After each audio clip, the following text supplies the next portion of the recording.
एक राजा होता. तसा तो न्यायाने राज्य करत होता. परंतु मनुष्य स्वभावामध्ये असणारा स्वार्थीपणा त्याच्यामध्ये देखील होता. एकदा राजा शिकारीसाठी गेला होता.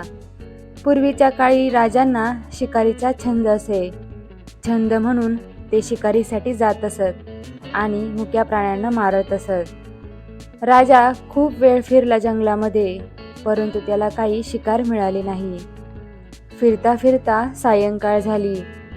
त्याच्या मनात विचार आला की मी आलो होतो वाघाची शिकार मिळेल म्हणून, परंतु वाघाची शिकार मिळाली नाही. निदान दुसऱ्या कुठल्या तरी प्राण्याची शिकार मिळायला हवी होती. तो निराश होऊन घरी निघाला. तेवढ्यात दबा धरून बसलेला वाघ त्याला समोर येताना दिसला.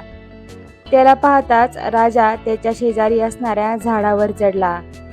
राजा सरसर झाडावर चढला, अगदी शेंड्यापर्यंत येऊन पोहोचला. राजा वरती आला, परंतु तिथे अस्वल चढून बसले होते. त्याला बघून राजा भयभीत झाला. स्वतःचा जीव वाचवण्यासाठी अस्वल देखील झाडावर चढून बसले होते. राजाला पाहून अस्वल मनुष्यवाणीने बोलू लागले, हे राजा, तू अजिबात घाबरू नकोस. माझ्यापासून तुला कोणताही त्रास होणार नाही. मी देखील वाघांना चुकवण्यासाठी या घनदाट वृक्षावर चढून बसलो आहे. त्याचे बोलणे ऐकून राजाला धीर आला. जोपर्यंत वाघ जात नाही तोपर्यंत दोघांनाही तिथेच थांबावे लागणार होते. हळूहळू भयान रात्र होऊ लागली. राजा अस्वलाजवळ जाऊन बसला. रात्र अधिक होत होती. वाघ मात्र त्या झाडाखालीच थांबला होता. अस्वल राजाला म्हणाले, जोपर्यंत वाघ जात नाही तोपर्यंत आपण आळीपाळीने पहारा देऊ. आधी तू झोप, मी जागा राहतो. तुझी झोप झाली की मग मी झोपेल.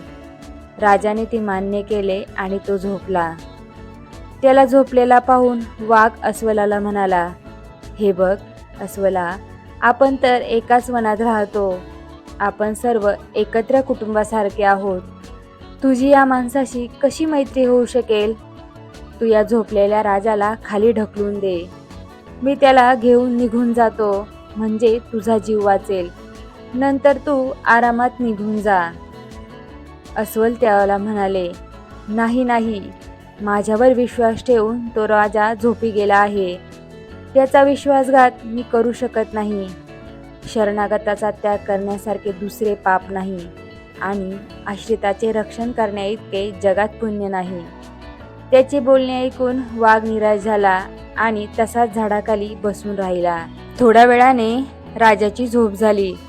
राजा अस्वलाला म्हणाला, तू आता झोप, मी थोडा वेळ पहारा देतो. अस्वलाला गाढ झोप लागली.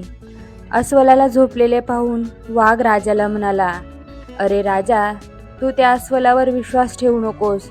मनुष्य आणि प्राण्यांमध्ये कधीही मैत्री होऊ शकत नाही. संधी मिळताच तो तुझ्यावर हल्ला करेल. तू अस्वलाला खाली ढकलून दे आणि मी त्याला घेऊन गेल्यानंतर तू आनंदाने तुझ्या घरी जा. राजाला वाघाचे म्हणणे पटले. त्याला स्वतःचा जीव वाचवायचा होता. वाघाचे बोलणे ऐकून तो अस्वलाला ढकलू लागला. तेवढ्यात अस्वल जागे झाले आणि त्यांनी पुन्हा झाडाला पकडले. राजाचा तो अमानवीपणा पाहून अस्वलाला खूप राग आला. ते म्हणाले, अरे मूर्ख राजा, मी तुझ्या प्राणांचे रक्षण केले आणि तू माझ्या जीवावर उठलास. मी प्राणी असून देखील असा विश्वासघातकीपणा केला नाही, परंतु तू असे पाप करू इच्छितो. मी तुला शाप देतो की तू वेडा होशील. जोपर्यंत तुझ्या हातून भगवान महादेवांची योग्य अशी सेवा होत नाही, जोपर्यंत महादेव तुझ्यावर प्रसन्न होत नाही, तोपर्यंत तू वेडा राहशील.